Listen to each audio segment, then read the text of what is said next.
يا أيها الذين آمنوا اتقوا الله وقولوا قولا سديدا يصلح لكم أعمالكم ويغفر لكم ذنوبكم ومن يطع الله ورسوله فقد فاز فوزا عظيما.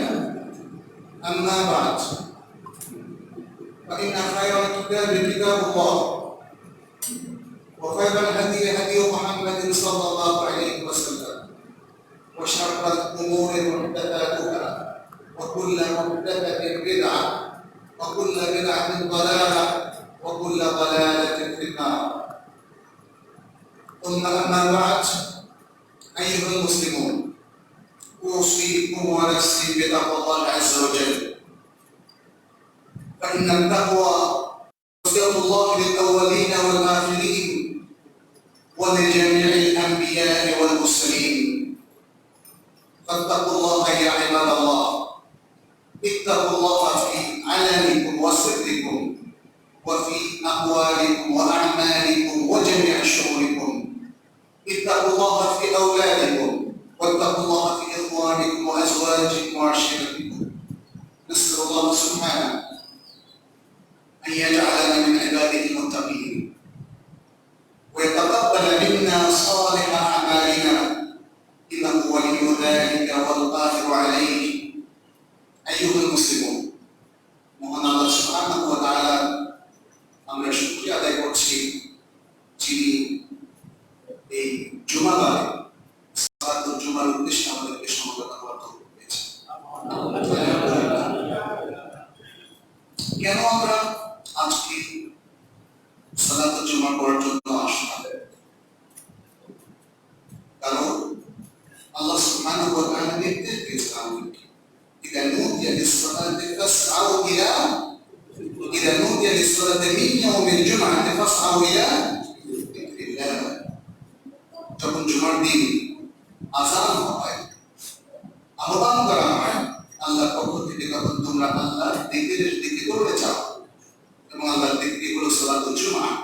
যেহেতু সালাতুল জুমা এই উপলক্ষে খুতবা আছে, সেই খুতবার মধ্যে মুসলিমদের জন্য প্রয়োজনীয় কথাবার্তা হবে, দিক নির্দেশনা দেওয়া হবে, কোরআন সুন্নাহকে আলোচনা হবে এবং তারপরে সালাতুল জুমা আদায় করা হবে। এই জন্যই আমরা আজকে সময় করতেছি। আমরা আবারও আল্লাহ শুকরিয়া আদায় করি আলহামদুলিল্লাহ। আল্লাহর নির্দেশ যখন আমরা মান্য করতে চাই তাহলে সেটা নিজের মন মতো করলে হবে। কার মতো করতে হবে? আল্লাহর রাসূল মুহাম্মদ সাল্লাল্লাহু আলাইহি ওয়াসাল্লামের মতো। কারণ আল্লাহ সেই নির্দেশনাই আমাদেরকে দিয়েছেন, আল্লাহ সেই কথাটাই আমাদেরকে বলে দিয়েছেন কোরআনের বিভিন্ন জায়গায়, আল্লাহ আনুগত্য করো এবং রাসূল সাল্লাল্লাহু আলাইহি ওয়াসাল্লামের আনুগত্য করো। ওয়া আতাকুম রাসূলু ফাখুযুহু ওয়া মা নাহাকুম আনহু ফান্তাহু। রাসূল তোমাদের কাছে জানিয়ে এসেছেন, তোমরা তা গ্রহণ করো, এবং রাসূল তোমাদেরকে যা থেকে নিষেধ করছেন তোমরা তা বর্জন করো।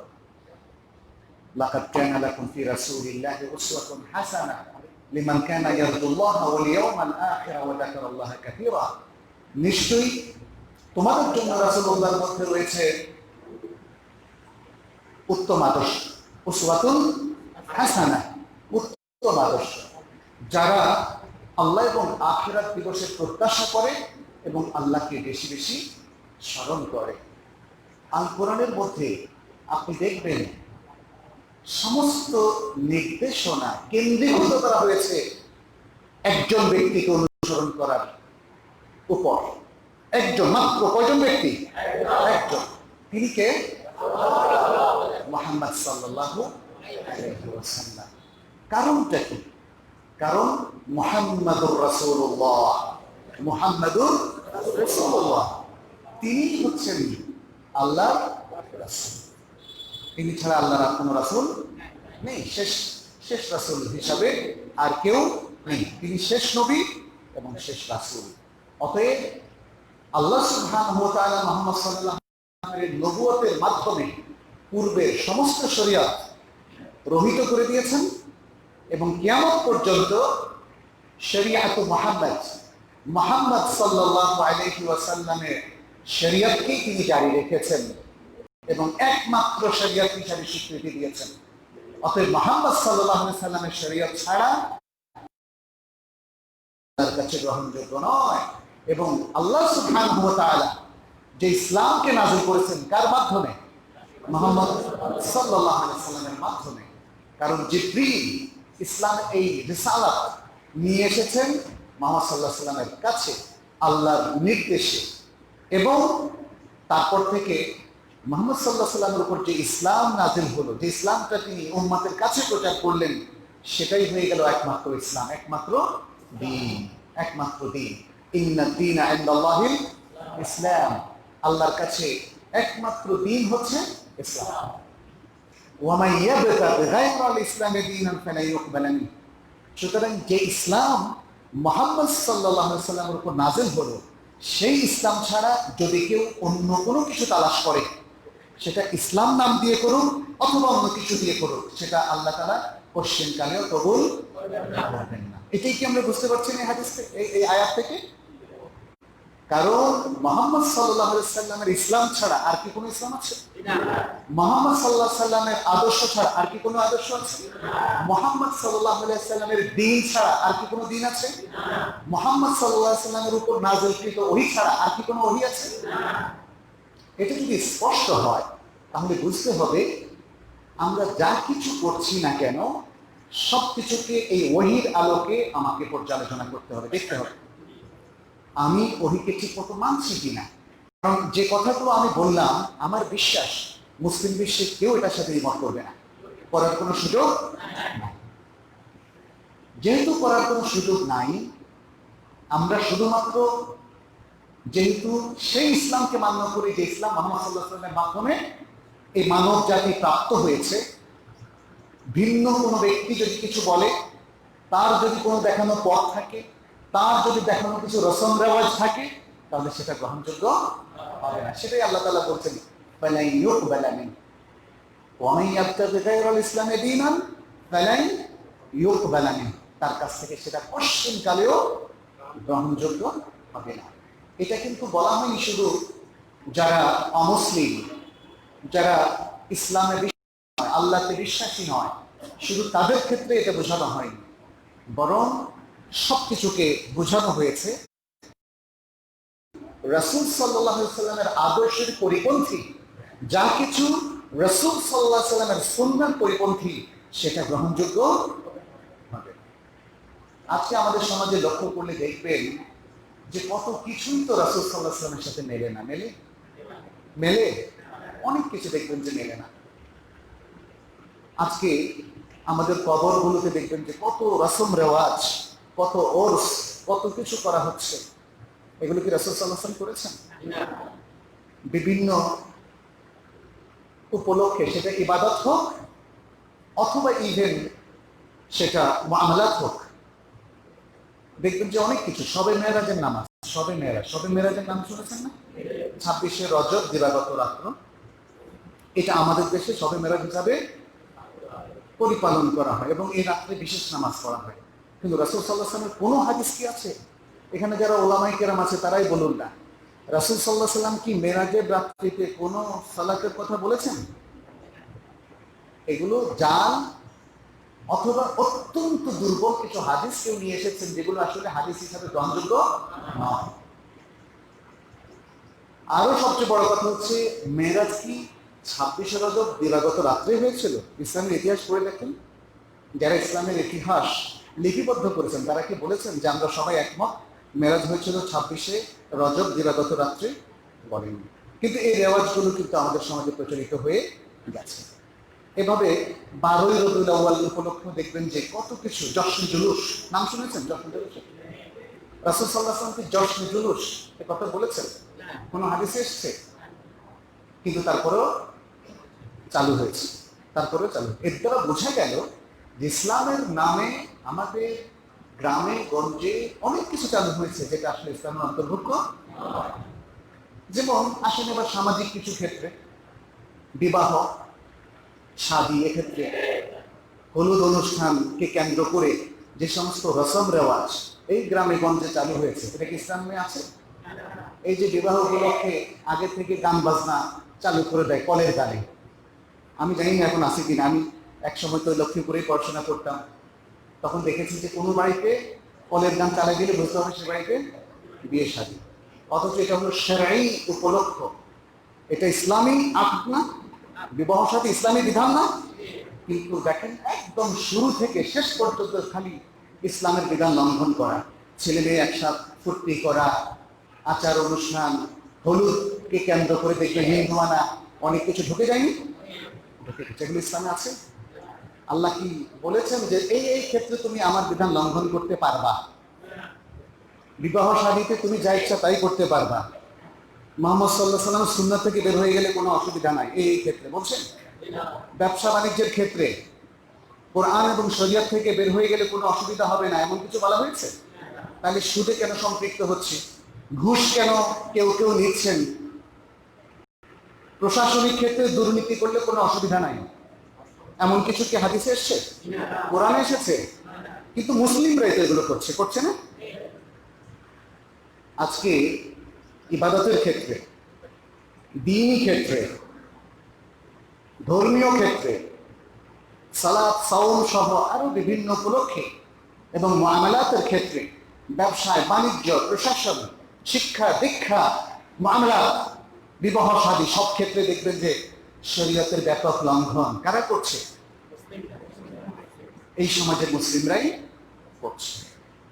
অথচ একটু আগে আমরা ছোট্ট আলোচনায় প্রমাণ করলাম যে আসলে ইসলাম থেকে বের হওয়ার কোনো অনুমতি আমাদের নাই। আছে? ঘুষ খাওয়ার অনুমতি আছে? সুদ খাওয়ার বা দেওয়ার অনুমতি আছে? অন্যায় করার অনুমতি আছে? মানুষের ক্ষতি করার অনুমতি আছে? অন্যের সম্পত্তি জবরদখল করার অনুমতি আছে?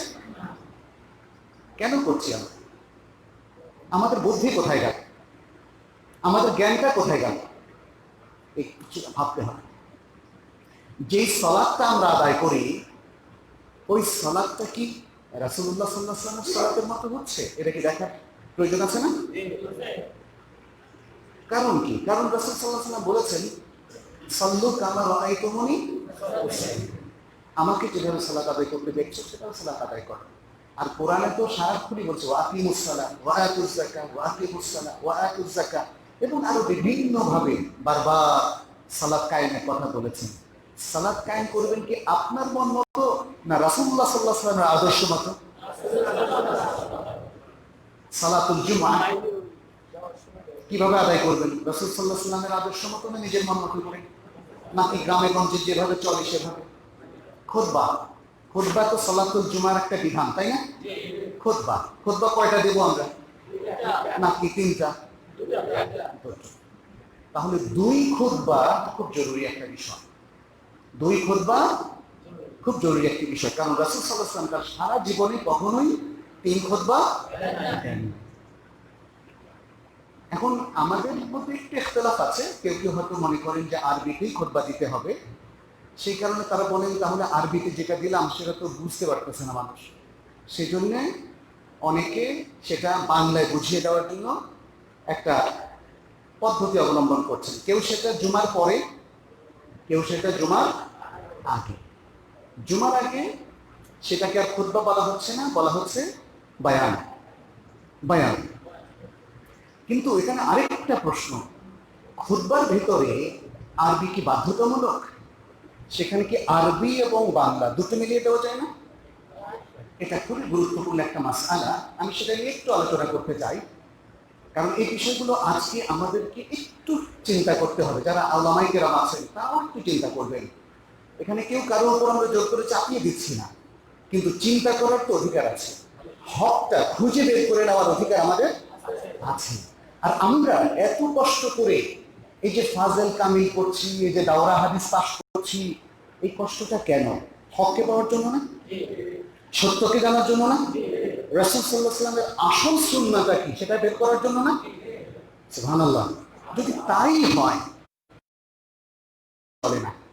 একটাই বিষয় যে আসুন আমরা একটু তাহকিক করে দেখি যে কি বলেছে সুন্নাহ, উলামায়ে কেরাম কি বলছেন।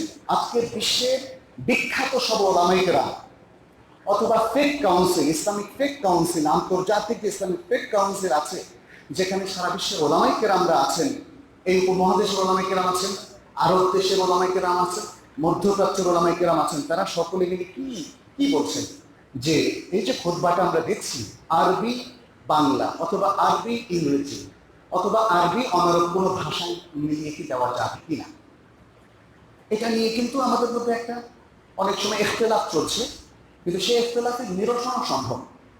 খুতবা সালাতের অংশ নয়, কিন্তু খুতবাটা শোনাটা এটা জরুরি, এটা জরুরি।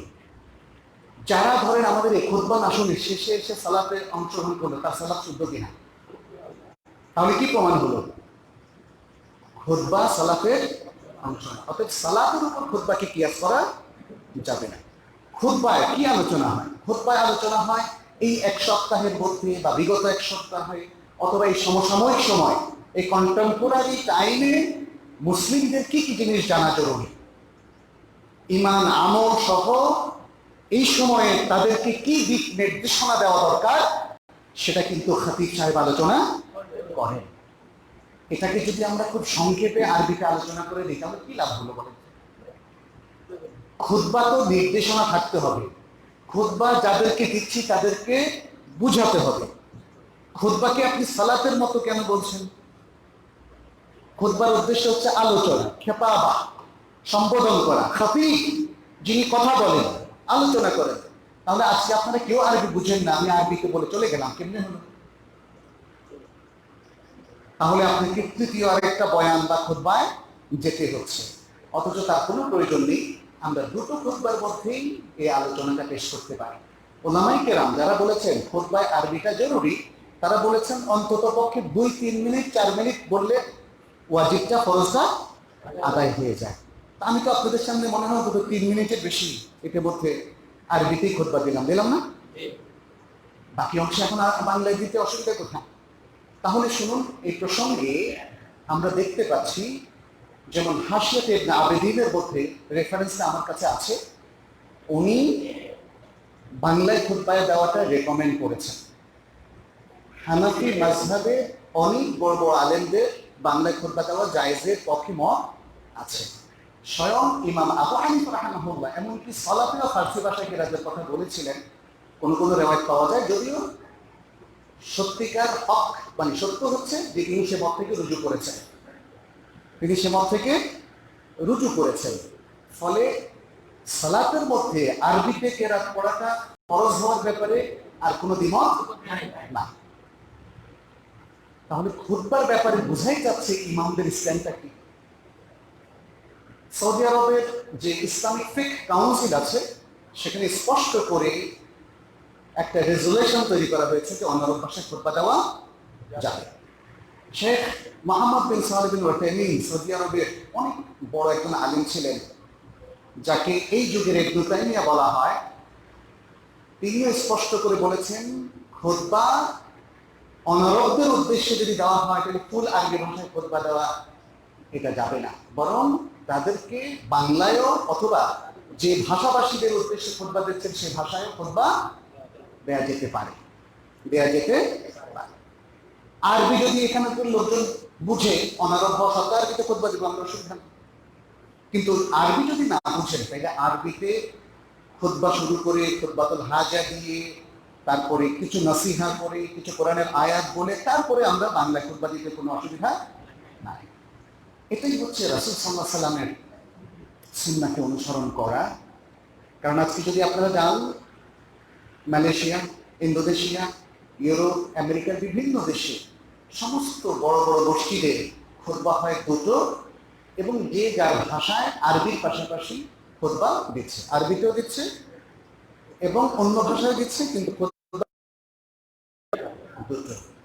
কারণ দুই রক্ষা করাটা জরুরি। আপনি যোহর কয় রাকাত পড়বেন?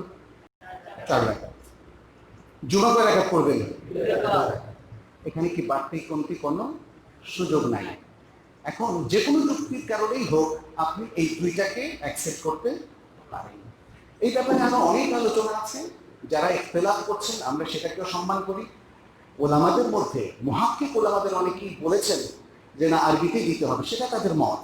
কিন্তু পাশাপাশি আরো অনেক ওলামায়ে কেরাম বলেছেন আরব এবং অনারব দুটো ভাষাই দেওয়া যায়। আমরা নিব সেটাই। এই জন্য মানে এই যে ইখতিলাফ যেখানে হয় সেখানে সঠিকটা নেওয়া, এটাই ওলামায়ে কেরামের মানহাজ। ইমাম আবু হানিফা রাহিমাহুল্লাহ তিনি তার অনেক মতে সাহেবাইনের মতে রুজু করেছেন, অর্থাৎ তার যে ছাত্র ইমাম মুহাম্মদ, ইমাম আবু ইউসুফ, তাদের মতে ফিরে এসেছেন। এটার দ্বারা বোঝা যায় যে ইমাম আবু হানিফা রাহিমাহুল্লাহ তিনি দ্বীনের এই মানহাজকে প্রচন্ড রকম ভালোবাসতেন এবং মেনে চলতেন। এমনকি তার ছাত্র তার সাথে দ্বিমত করার পরেও তিনি নিজের মত ত্যাগ করে অনেক মতের ক্ষেত্রে ছাত্রের মতে ফিরে এসেছিলেন। কেন? কারণ ছাত্রের মতে ছিল হক। এই জন্য আমাদের ওলামায়ে কেরামের মধ্যে যখন কোনো ইখতিলাফ দেখা দিবে, সেই ইখতিলাফটা চলমান থাকবে, তাতেও কোনো অসুবিধা নাই। আমরা এর মধ্য থেকে যেটা কোরআন সুন্নাহ ভিত্তিক মত বেশি সেটা আমরা গ্রহণ করব। সেক্ষেত্রে কারা আমাদেরকে দিক নির্দেশনা দিবেন? ওলামায়ে কেরাম দিক নির্দেশনা দেবেন। আমি বলছি না যে যারা কোরআন সরাসরি বুঝেন না, হাদিস সরাসরি বুঝেন না, তারা নিজেরাই সিদ্ধান্ত নিয়ে নেবেন না, বরং আমরা ওলামায়ে কেরামের অনুসরণ করব। কিন্তু ওলামায়ে কেরামের উপর ওয়াজিব হচ্ছে কোরআন সুন্নাহ ভিত্তিক সমাধান। এরপরে তাহলে আমাদের যে দৈনন্দিন জীবনের অন্যান্য পর্যায়গুলো রয়েছে, সে সমস্ত পর্যায়ে কিন্তু আমাদেরকে কি মানতে হবে? কোরআন এবং সুন্নাহ, হাদিস মানতে হবে, কারণ কোরআনের ব্যাখ্যা হচ্ছে হাদিস। এই যে শুরুতেই একটা অংশ আপনাদেরকে আমি পাঠ করে শুনিয়েছিলাম, আল্লাযী খালাকাল মাউতা ওয়াল হায়াতা লিয়াবলুয়াকুম আইয়ুকুম আহসানু আমালা ওয়া হুয়াল আজিজুল গফুর। যেই সত্তা মৃত্যু এবং জীবনকে সৃষ্টি করেছেন যেন তিনি পরীক্ষা করতে পারেন যে কর্মে কে উত্তম, তিনি হচ্ছেন। আর তিনি হচ্ছেন কি? ক্ষমাশীল, পরাক্রমশালী, ক্ষমাশীল। তিনি জন্ম মৃত্যুকে সৃষ্টি করেছেন, বা জীবন এবং মৃত্যুকে সৃষ্টি করেছেন, অর্থাৎ একটা জীবন সৃষ্টি করে তাকে মৃত্যু দিচ্ছেন। এই যে জীবন আর মৃত্যুর এই যে পরিক্রমা, এটা তিনি চালু করেছেন, উদ্দেশ্য একটাই, সেটা তিনি বলে দিয়েছেন, লিয়াবলুয়াকুম আইয়ুকুম আহসানু আমালা, যেন তিনি পরীক্ষা করতে পারেন যে তোমাদের মধ্যে কে কর্মে উত্তম। দেখেন ইবনু কাসির, আপনারা তো নাম শুনেছেন, ইবনু কাসির প্রখ্যাত মুফাসসির, ইবনু তাইমিয়া রাহিমাহুল্লাহর ছাত্র, শেখুল ইসলাম ইবনু তাইমিয়ার ছাত্র আল হাফিজ ইবনু কাসির। তার তাফসীরটা সারা বিশ্বে তাফসীরুল কোরআনুল আযীম নামে বিশ্বজোড়া খ্যাতি লাভ করেছে, কারণ এটা একটা উল্লেখযোগ্য তাফসীর গ্রন্থ যেখানে তিনি কোরআনের তাফসীর হাদিস অনুযায়ী করেছেন এবং হাদিসগুলো শুদ্ধাশুদ্ধি তিনি বর্ণনা করেছেন। সেখানে তিনি বলেছেন, এবং তার সাথে আরো অন্য অনেক মুফাসসিরিন কেরাম একই ভাবে লিয়াবলুয়াকুম আইয়ুকুম আহসানু আমালা এর ব্যাখ্যা করেছেন। আইয়ুকুম আহসানু আমালা আয় আখলাসাহু ওয়া আসওয়াবা, আখলাসাহু ওয়া আসওয়াবা, অর্থাৎ তোমাদের মধ্যে কে কর্মে উত্তম এর ব্যাখ্যা করেছেন তোমাদের মধ্যে কার ইখলাস সবচেয়ে বেশি এবং তোমাদের মধ্যে কার আমলটা সবচেয়ে বেশি সওয়াব, ঠিক কার ইখলাস বেশি আর কার আমলটা বেশি শুদ্ধ। আচ্ছা, ইখলাসটা বোঝা যাবে কিসের মাধ্যমে? বোঝা যাবে কারা আমরা আল্লাহকে সন্তুষ্ট করার জন্য কাজ করছি। কাকে সন্তুষ্ট? আল্লাহকে। আচ্ছা, আমাদের এখানে তো অনেক ফরজ ওয়াজিব আছে, আবার সুন্নত মুস্তাহাব আছে। কেউ যদি বলেন যে আমি ফরজ ওয়াজিবগুলো আল্লাহকে সন্তুষ্ট করার জন্য আর নফল মুস্তাহাবগুলো রাসূলুল্লাহ সাল্লাল্লাহু আলাইহি ওয়াসাল্লামকে সন্তুষ্ট করার জন্য করছি, ঠিক আছে এটা? কেন? কারণ এখানে ইখলাসের সাথে সংঘর্ষ হচ্ছে। ইখলাস শুধু লিল্লাহ, সন্তুষ্টি শুধু কার? আল্লাহ। আল্লাহর জন্য কাজ করতে হবে সমস্ত ইবাদত। কার জন্য? আল ইবাদাতু লা তুসরাফু ইল্লা লিল্লাহ। আল্লাহ ছাড়া কারোর জন্য ইবাদত করা যাবে না, কারো সন্তুষ্টির জন্য করা যাবে না, কারো ওয়াস্তে কোনো আমল আল্লাহ ছাড়া। আমরা সুন্নত, মুস্তাহাব, ফরজ, ওয়াজিব, ইবাদত, মুআমালাতের ক্ষেত্রে যতই আল্লাহ এবং তার রাসূলের ইতাআত করব, কাকে সন্তুষ্ট করার জন্য? আল্লাহকে সন্তুষ্ট করার জন্য।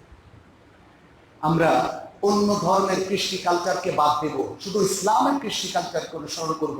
কাকে সন্তুষ্ট করার জন্য?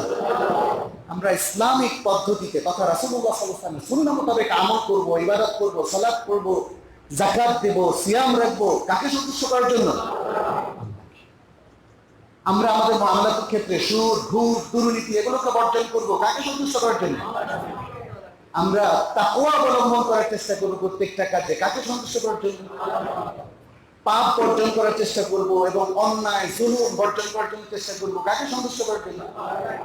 এটাই হচ্ছে ইখলাস। এটাই হচ্ছে ইখলাস। অর্থাৎ এই যে আমাদের জীবনভর কত কাজ, ব্যক্তিগত ইবাদত, রাতের তাহাজ্জুদ সালাত, দিনের বেলায় মানুষের সাথে আচার অনুষ্ঠান, বাবা মায়ের দেখাশোনা, সন্তানের তারবিয়া, সমাজের সবার সাথে সুসম্পর্ক, ব্যবসা বাণিজ্য, প্রশাসন, আরো কত ইস্যু আছে আমাদের জীবনে, আছে না? দৈনন্দিন জীবনের বহু কাজের সাথে আমরা জড়িত। এই সমস্ত কাজে কাকে মেনে চলবো? আল্লাহ এবং তার রাসূল সাল্লাল্লাহু আলাইহি ওয়াসাল্লাম। আল্লাহ এবং তার রাসূল সাল্লাল্লাহু আলাইহি ওয়াসাল্লাম। এবং এই মেনে চলাটা হবে আল্লাহকে সন্তুষ্ট করার জন্য। সুতরাং আপনার কর্ম যে উত্তম, এটা প্রথম শর্তটা হচ্ছে ইখলাস। প্রথম শর্তটা কি? আপনার কর্ম উত্তম হবে এবং আল্লাহর কাছে কবুল হবে, তার জন্য ঈমানের পরে প্রথম শর্তটা ইখলাস। আর দ্বিতীয় শর্তটা দেখেন কি সুন্দর করে বললেন, ওয়াসওয়াদা, সওয়াব হতে হবে, সঠিক হতে হবে। যে কোনো আমল সঠিক হওয়ার জন্য কাকে অনুসরণ করতে হবে? রাসূলুল্লাহ সাল্লাল্লাহু আলাইহি ওয়াসাল্লাম। স্পষ্ট না? যদি বলি যে না, আমি আরেকজনকে সম্মান করি, আরেকজনেরটা অনুসরণ করবো, হবে? যদি আপনি দ্বীনের অনুসারী হতে চান, পৃথিবীর যত ব্যক্তিত্বই আপনার প্রিয় হোক না কেন, সেই ব্যক্তিত্বকে অনুসরণ করা যাবে না যদি সেই ব্যক্তিত্বকে অনুসরণ করলে রাসূলের পথ থেকে আপনি সরে আসেন। যাবে? কখনোই যাবে না। তাহলে রাসূলুল্লাহ সাল্লাল্লাহু আলাইহি ওয়াসাল্লামের পথ আর অন্য কারো পথ, হোক আপনার বাবা, হোক আপনার মা, হোক আপনার প্রিয় ভাজন ব্যক্তি, অথবা আপনার কোনো মুরব্বী, যেই হোক না কেন, কারটা আপনি অনুসরণ করবেন? রাসূলুল্লাহ সাল্লাল্লাহু আলাইহি ওয়াসাল্লাম নাকি অন্য কারো? রাসূলুল্লাহ সাল্লাল্লাহু আলাইহি ওয়াসাল্লাম। যদি আপনি প্রত্যেকটা কাজে রাসূলুল্লাহ সাল্লাল্লাহু আলাইহি ওয়াসাল্লামকে অনুসরণ করেন, এটাই হচ্ছে আসওয়াবা। দ্বিতীয় শর্তটা পূরণ হলো। দ্বিতীয় শর্তটা পূরণ হলো। তাহলে প্রথম শর্ত হলো ইখলাস, দ্বিতীয় শর্ত হলো রাসূলুল্লাহ সাল্লাল্লাহু আলাইহি ওয়াসাল্লামের সুন্নাহর অনুসরণ, হাদিসের অনুসরণ। সুন্নাহ মানে কি? এটা হাদিস। রাসূল সাল্লাল্লাহু আলাইহি ওয়াসাল্লামের হাদিস অনুসরণ। আলহামদুলিল্লাহ, আমাদের এই বাংলাদেশ, এই বিশেষ করে নোয়াখালী জেলা, এখানে আলেম ওলামাদের সংখ্যা অনেক বেশি। ছোট্ট সময় থেকে আমরা দেখেছি যে এখানে মানুষের মধ্যে দ্বীনদারি অনেক বেশি। এই এলাকাগুলো থেকে, লক্ষ্মীপুর, নোয়াখালী, ফেনী, এই এলাকা থেকে অনেক ওলামায়ে কেরাম বের হয়ে তারা বাংলাদেশের বিভিন্ন জেলায় ছড়িয়ে ছিটিয়ে পড়েছে। যশোরে, দিনাজপুরে, উত্তরবঙ্গের বিভিন্ন জেলায়, দক্ষিণবঙ্গের বিভিন্ন জেলায়, এখান থেকে মানুষ গিয়ে দিন প্রচার করেছে, তাই না? আলহামদুলিল্লাহ, এটা বিশাল একটা ব্যাপার। তার মানে হচ্ছে এলেমের একটা বুনিয়াদ এখানে আছে, এলেমের একটা বুনিয়াদ এখানে আছে। এটা খুবই ভালো লক্ষণ। এটার সাথে আরেকটু সংযোগ করতে হবে, হক পরস্তি করা, মানে হকের ইত্তেবা করা। হক পরস্তি মানে কি? পরস্তি মানে এখানে ইবাদত না, ইত্তেবা। ইত্তেবা আল হক, ইত্তেবা আল হক। আপনারা দেখেন রাসূল সাল্লাল্লাহু আলাইহি ওয়াসাল্লাম যখন নবুয়ত প্রাপ্ত হলেন, তখন মক্কা এসে ইসলাম প্রচার করলেন। মানুষগুলো ছিল খুবই বর্বর, কথাই শুনতো না। কেউ কারো মানে নেতৃত্ব মানছে না, গোত্রদ্বন্দ্ব, লাগালাগি, মুহূর্তে লেগে যায়। এখন যেটা বাংলাদেশে অনেক সময় দেখি, রাস্তায় চলতে গেলে কারোর সাথে হাত লাগলে তো ভাই মারছেন কেন, পা লাগলে তো ভাই লাথি দিচ্ছেন কেন, অবাক কেন? আমাদের সাথে এরকম বাদানুবাদ হয়েছে। আমরা অবশ্য ওয়াইদা খাতাবাহুমুল জাহিলুনা ক্বালু সালামা, যখন জাহেল মানুষ আপনার সাথে এসে গায়ে পড়ে লাগতে আসবে, তখন বলবেন আসসালামু আলাইকুম, আসসালামু আলাইকুম। আর কোনো ঝগড়া। সুতরাং ইত্তেবা হক, এটা আমরা সাহাবায়ে কেরামের মধ্যে দেখতে পেয়েছি। যখন একজন ইসলাম গ্রহণ করলেন, রাসূল সাল্লাল্লাহু আলাইহি ওয়াসাল্লাম কি চমৎকারভাবে তাদেরকে প্রশিক্ষণ দিলেন, তারবিয়ত দিলেন, তালিম দিলেন। সে কঠিন মানুষটা হয়ে গেল। কি সুন্দর! ওমর ইবনে খাত্তাব কঠিন মানুষ না? কিন্তু রাসূল সাল্লাল্লাহু আলাইহি ওয়াসাল্লামের ইত্তেবা থেকে কখনো কি বাইরে হয়েছেন? আল্লাহু আকবার, সুবহানাল্লাহ।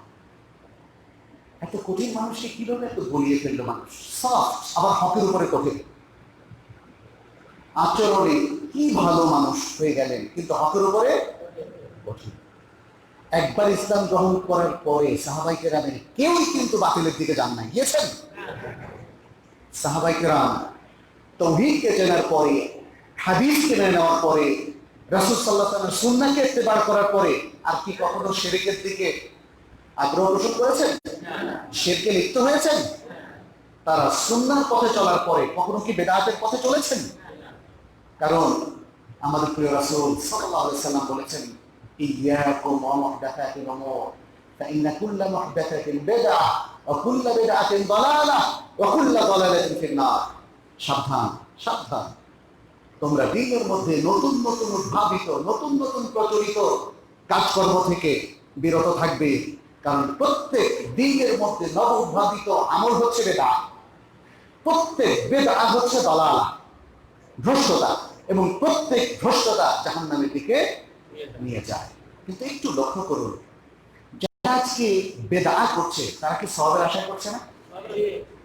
বেদআহটা কেন হয়? বেদআহটা কেন হয়? বেদআহতের কিছু মূলনীতি আছে, এটার উপর ছোট্ট একটা বই আছে আমার, আপনারা নেটেও পেয়ে যাবেন, বেদআহ চেনার মূলনীতি। বেদআহটা হয় একটা সিস্টেমের কারণে, একটা সিস্টেমের কারণে। বেচা কেনা যদি থাকে তাহলে এটাকে বলা হয় প্রফিট, আর টাকার উপরে যদি প্রফিটটা নেন এটা হলো সুদ। তাহলে সিস্টেমটা একটু পাল্টে গেলে একটা হলো হালাল আর একটা হলো হারাম। ওয়া আহাল্লাল্লাহুল বাই'a ওয়া হারামার রিবা। আল্লাহ বেচা কেনাকে করেছেন হালাল আর সুদকে করেছেন হারাম।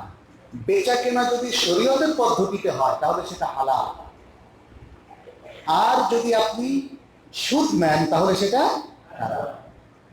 কাফেররা কি বলতো? কাফেররা বলতো, যালিকা বিআন্নাহুম ক্বালু ইন্নামাল বাই'উ মিথলুর রিবা।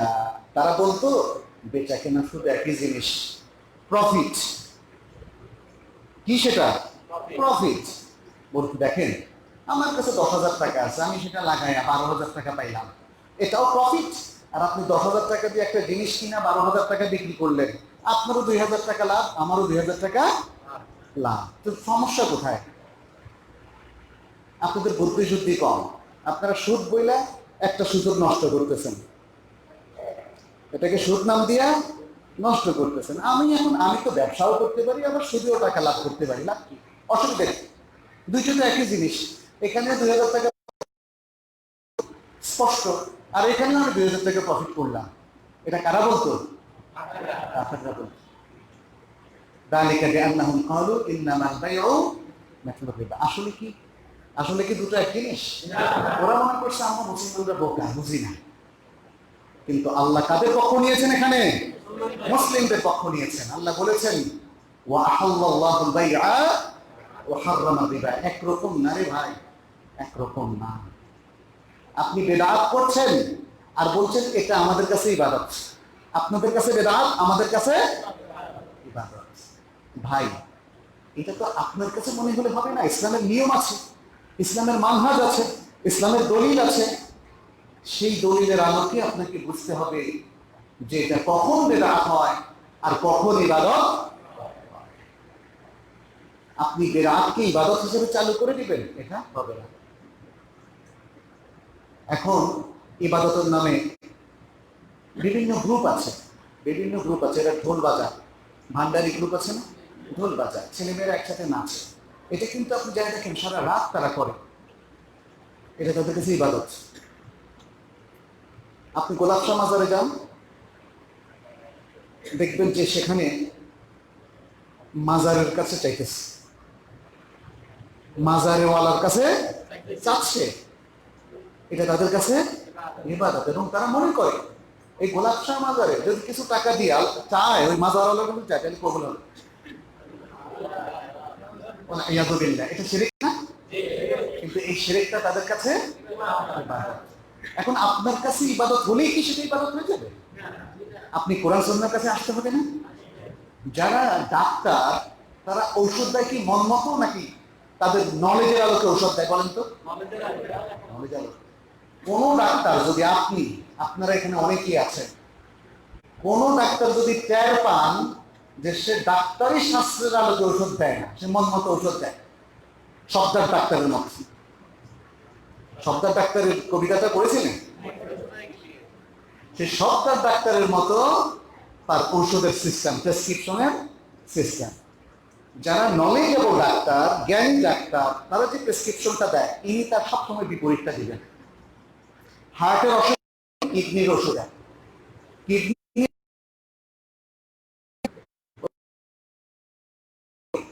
কি করবেন আপনি তার সাথে আচরণ? আমাদের ওলামাই কেরামের কাছে আসে অথবা ইমাম সাহেবদের কাছে মানুষ আসে সঠিক প্রেসক্রিপশনের জন্য না, যে আমাকে কোরআন শিক্ষা দেন। যেভাবে রাসূল সাল্লাল্লাহু আলাইহি ওয়াসাল্লামের কাছে সাহাবায়ে কেরাম আসতেন, দুল্লানি আলা আমালিন, দুল্লানি আলা আমালিন, আমাকে এমন একটা আমল দেখিয়ে দিন, ইদখিলুনি আল জান্নাহ, যা আমাকে জান্নাতে প্রবেশ করাবে। রাসূল সাল্লাল্লাহু আলাইহি ওয়াসাল্লাম কি বলছে তুমি জিনা করো, মদ খাও, বলেছেন? নাকি তিনি বলেছেন তুমি ফরজ ওয়াজিবগুলো আমল করো এবং তুমি এই কাজগুলো করো? তিনি সালাতের কথা বলেছেন, ঠিক মতো যেন সালাত পড়ে, ঠিক মতো যেন যাকাত দেয়, ঠিক মতো যেন সে সিয়াম রাখে এবং সে যেন পাপ বর্জন করে, তাহলে না সে জান্নাতে যাবে। সুবহানাল্লাহ। রাসূল যত সাহাবী এসে তার কাছে জান্নাতে যাওয়ার আমল জানতে চেয়েছেন, তিনি কি কাউকে মিসগাইড করেছেন? তাইলে আজকে যারা ওয়ারাসাতুল আম্বিয়া, ওয়ারাসাতুল নবী সাল্লাল্লাহু আলাইহি ওয়াসাল্লাম, তাদের জন্য কি মিসগাইড করা যায় যাচ্ছে? আচ্ছা, তাহলে তারা কিসের ভিত্তিতে প্রেসক্রিপশন অথবা ফাতাওয়া দিবেন? এর বাইরে যাওয়ার সুযোগ আছে? নিজের যুক্তি প্রয়োগ করার সুযোগ আছে? নিজের মন মতো কোনো কিছু বলার সুযোগ আছে? না। এটা কিন্তু আমাদেরকে মনে রাখতে হবে, এটা আমাদেরকে মনে রাখতে হবে। সুতরাং আজকে যারা বেদাতের পক্ষে প্রেসক্রিপশন দিচ্ছেন, শিরকের পক্ষে প্রেসক্রিপশন দিচ্ছেন, তারা যদি প্রেসক্রিপশন দেনও, এই শিরক কখনো ইবাদত হবে না, বেদাত কখনো ইবাদত হবে না। এইটা আমাদেরকে মনে রাখতে হবে। তাহলে আমাদের সবার একটা চেষ্টা করতে হবে, সেটা কি যাতে আমরা কোরআন সুন্নাহ ভিত্তিক ইবাদত করতে পারি, কোরআন সুন্নাহ ভিত্তিক মুআমালাতের কাজগুলো হালাল হারাম বেছে চলতে পারি। তবে একটা জিনিস আছে, আমি আপনাদেরকে সে ব্যাপারে একটু দৃষ্টি আকর্ষণ করতে চাই। সেটা হচ্ছে কিছু জায়গা আছে উলামাদের ইখতিলাফ আছে, এটাকে বলা হয় ফিকহি ইখতিলাফ। ফিকহি ইখতিলাফ, এই ফিকহি ইখতিলাফের ক্ষেত্রে আমাদেরকে সহিষ্ণু হতে হবে। ফিকহি ইখতিলাফের ক্ষেত্রে আমাদেরকে সহিষ্ণু হতে হবে। যেমন আমাদের ইমামরা কেউ বলেছেন এই আমলটা আছে, কেউ বলেছেন এই আমলটা নাই, কারো মতে এই আমলটা মুস্তাহাব, কারো মতে এই আমলটা ওয়াজিব। এই জায়গাগুলোতে আমাদেরকে একটু ধৈর্য ধরতে হবে। তাহলে যিনি আলেমদের এই ফিকহি ইখতিলাফের ক্ষেত্রে, এটা কিন্তু বেদাতের ক্ষেত্রেও প্রযোজ্য না, শিরকের ক্ষেত্রেও প্রযোজ্য না, মনে রাখবেন সেটা। তাহলে এটা প্রযোজ্য হচ্ছে যেমন অজুর ক্ষেত্রে।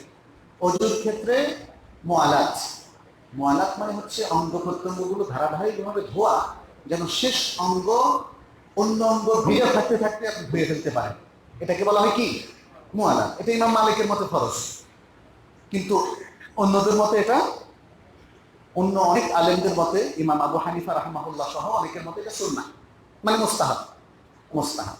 এখন ইমাম মালিক তিনি মনে করেন মুআলাত যদি কারো বাদ যায় তার ওযু হলো না, সালাতও হলো না।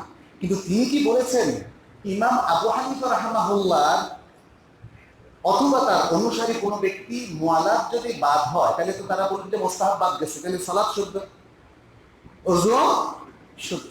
তাহলে তিনি কি বলবেন যে না, আমার মত অনুযায়ী ওনার সালাত শুদ্ধ না। এটা কিন্তু আমাদের ইমামরা কেউ বলেন নাই। এই জন্য ফিকহি ইখতিলাফের ক্ষেত্রে আমাদেরকে একটু সহিষ্ণু হতে হবে। ফিকহি ইখতিলাফের ক্ষেত্রে সহিষ্ণু হতে হবে, কিন্তু মেইন জায়গাগুলোতে মনে রাখতে হবে যেন আমাদের মূলনীতি থেকে আমরা সরে না যাই। বিদআত সাধারণত করাই হয় ইবাদতের নিয়তে। বিদআত কেন করা হয়?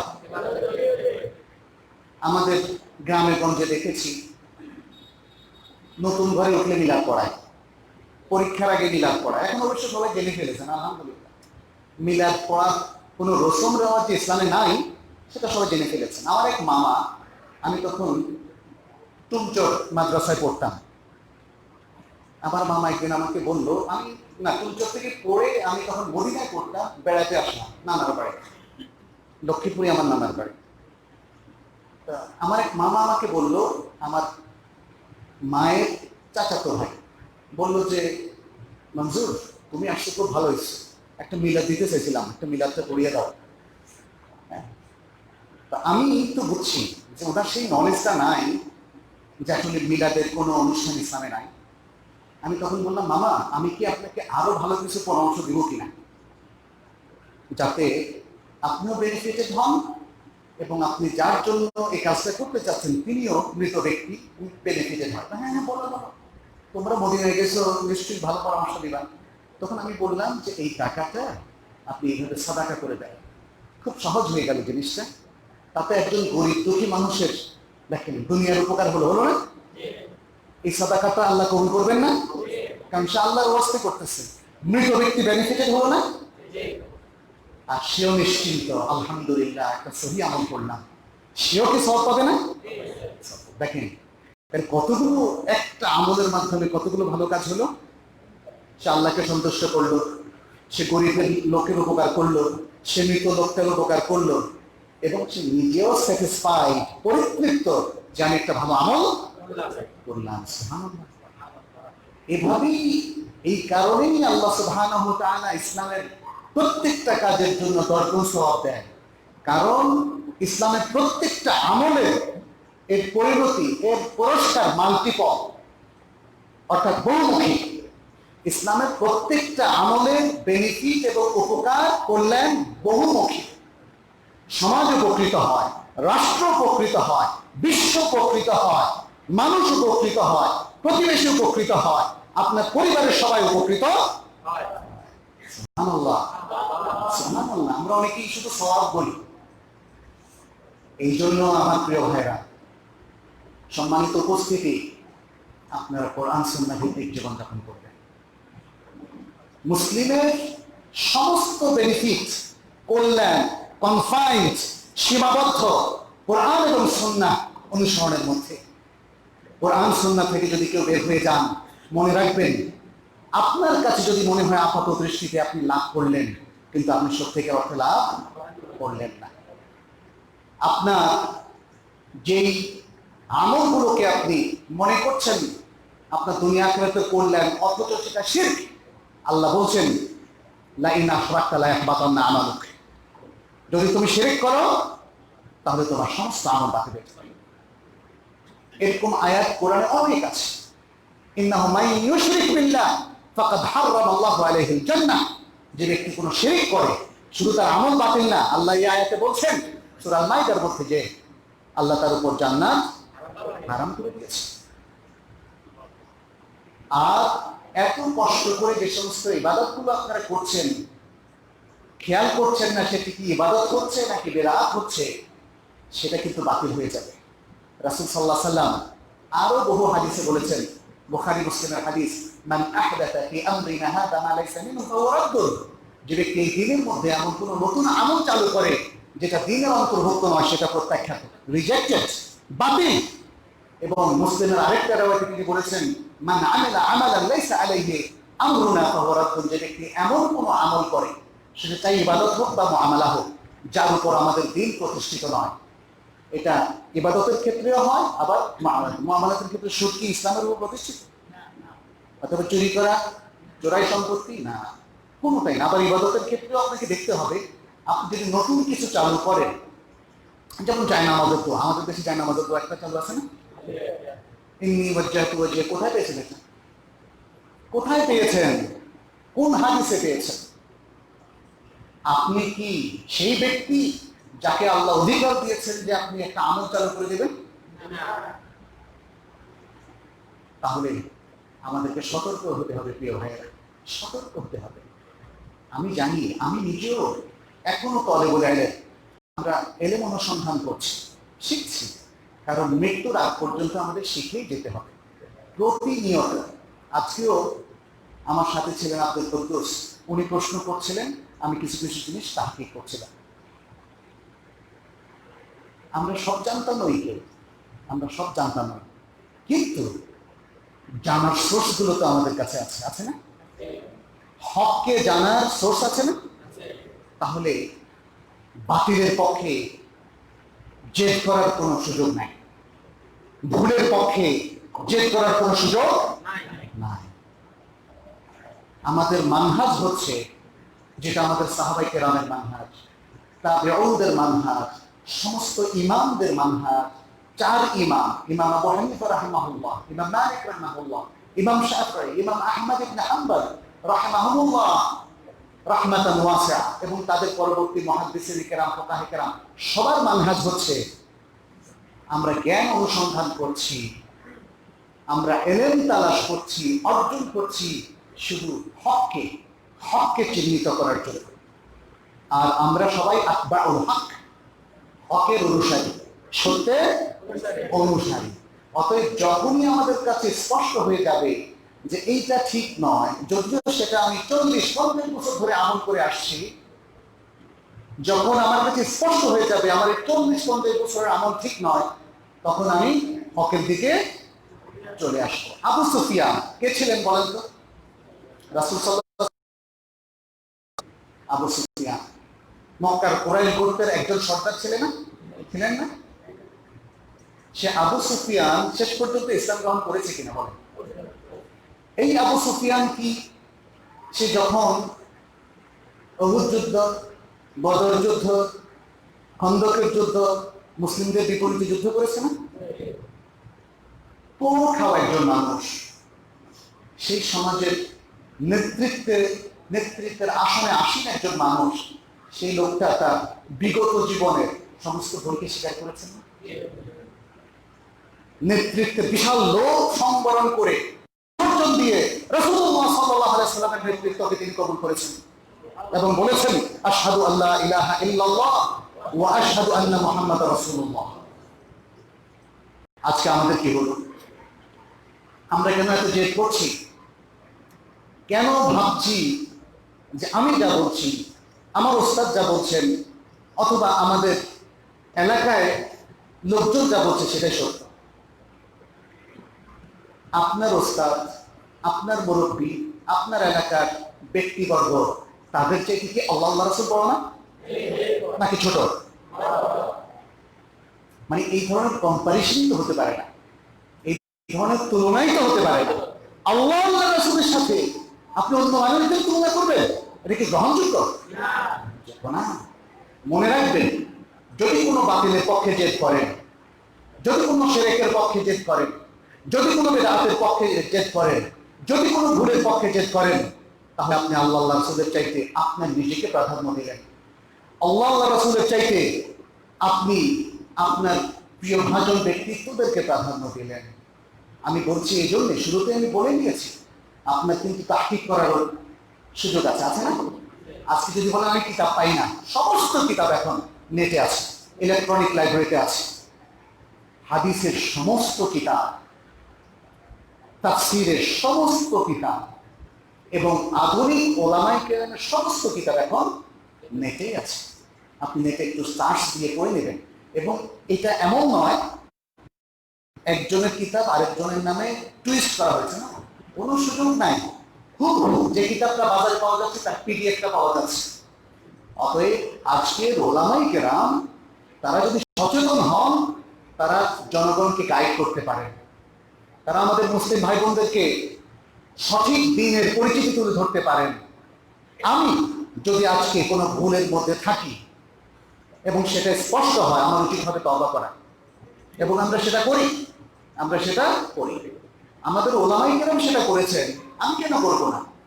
আমি নিজেও ব্যক্তিগতভাবে অনেক মাসালা থেকে রুজু করেছি,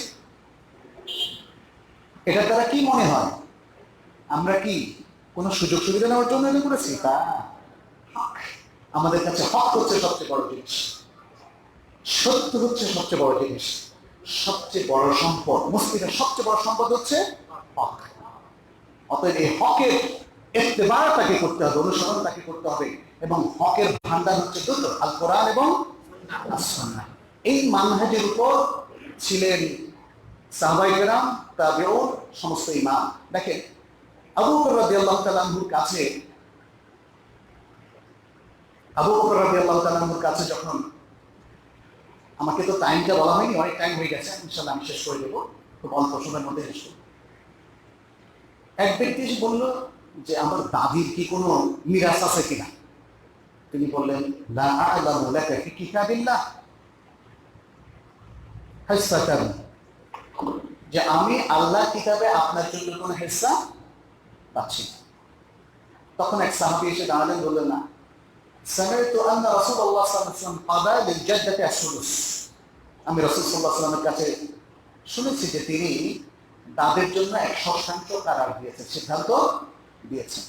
তখন আবু বকর রাদিয়াল্লাহু তাআলা আরেকজনকে জিজ্ঞেস করলেন, ইনার পক্ষে সাক্ষী দেওয়ার মতো আছে কিনা? আরেকজন সাহাবী দাঁড়ালেন, আমিও শুনেছি। তখন আবু বকর বললেন, ঠিক আছে। তখন তিনি খলিফাতুল মুসলিমিন, তিনি বললেন, হ্যাঁ, আমি আমার কথা উত্তর করলাম, যেহেতু রাসূলুল্লাহ সাল্লাল্লাহু আলাইহি ওয়াসাল্লাম দাদির জন্য মায়ের অনুপস্থিতি, মৃত ব্যক্তির মা যদি না থাকে, তাহলে দাদের জন্য 6/1 কারার দিয়েছেন, তাহলে আমি সেটা মেনে নিলাম। খলিফা রাগ করেননি, আমি একটা জিনিস বলছি, থাম, বলেননি, খলিফার মুখ থেকে বের হয়ে গেছে, অতএব কারো কথা গ্রহণযোগ্য হয়নি বলেছেন। আমাদের 4 ইমামকে দেখেন, 4 ইমাম। আবু হানিফা রাহমাহুল্লাহ, বলা হয় তিনি 1/3 মত থেকে রুজু করেছেন। কেন? কারণ ফার্দার গবেষণা এবং জ্ঞান অনুসন্ধানে তিনি দেখেছেন আগের মত ঠিক নাই, এই জন্য পরের গবেষণায় তিনি স্থিত হয়েছেন।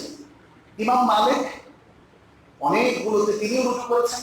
ইমাম শাফিঈ, সুবহানাল্লাহ, উনি যখন বাগদাদ হয়ে মিশরে গেলেন, তখন তার বিশাল ইজতিহাদি ক্ষেত্রে তার মতামত পরিবর্তন হলো। মনে রাখবেন, তারা দ্বীনের মৌলিক কিছুতে কিন্তু পরিবর্তন হন নাই।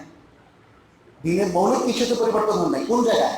যেখানে ইজতিহাদ গবেষণা করা যায়, যেখানে ইখতিলাফ করা যায়, সেই জায়গায় তারা কিছু কিছু মত পরিবর্তন করেছেন। তার আল মাযহাবুল কাদিম থেকে মাযহাবুল জাদীদ হলো। আর ইমাম আহমদ ইবনে হাম্বল প্রচুর মাসআলায় তার ইখতিলাফ আছে, আগে এই মত, পরে এই মত, আগে এই মত, পরে এই মত। কি বোঝা যায়? বোঝা যাচ্ছে তারা কোনোদিন জেদ করেননি, তাহলে কি করেছেন তারা হকের ইত্তেবা করেছেন।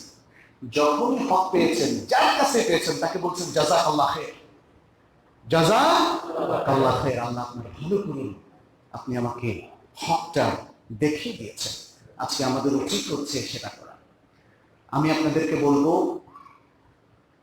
আসুন আমরা ভালো মুসলিম হই, সিনসিয়ার মুসলিম হই, নিষ্ঠাবান, যারা তাদের ঈমানকে শক্তিশালী করে, যারা তাদের ঈমানের প্রত্যেক খুঁটিনাটি মাসআলায় আকীদাকে শুদ্ধ রাখে, এবং পাশাপাশি প্রত্যেকটা ক্ষেত্রে আসুন আমরা আমাদের আমলকে শুদ্ধ করি।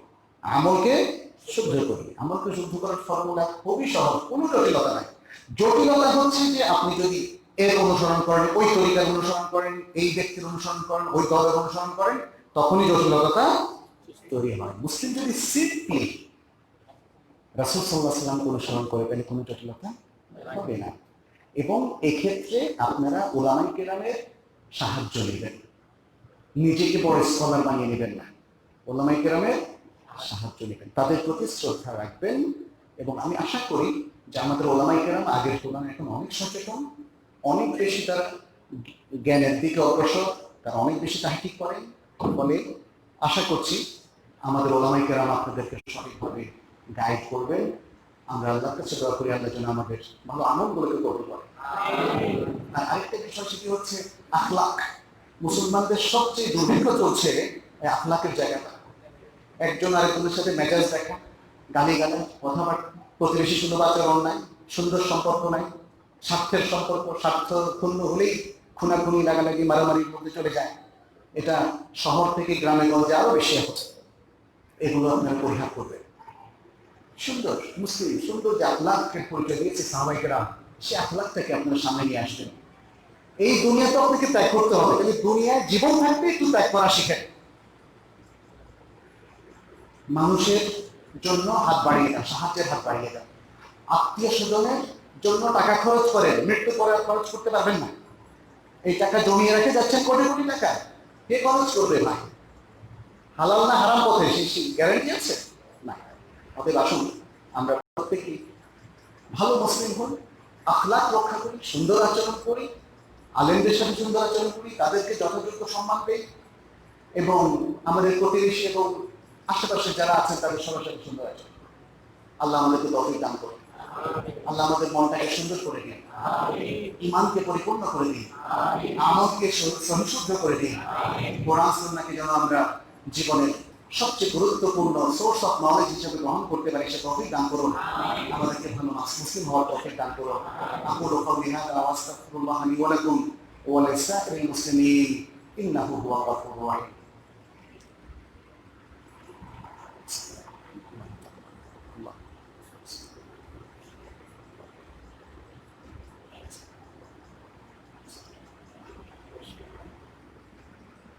আলহামদুলিল্লাহি রাব্বিল আলামিন والصلاة والسلام عليه وأصحابه أجمعين. أيها المسلمون اتقوا الله واتبعوا سنة نبيكم وكونوا عباد الله المخلصين وكونوا عباد الله المتقين. اتقوا الله في علمكم وسركم واجتنبوا الموبقات واجتنبوا كبائر الذنوب واجتنبوا الآثام والمعاصي. نسأل الله سبحانه أن يجعلنا من عباده المتقين ويوفقنا لما يحب ويرضى ويوفقنا للاجتناب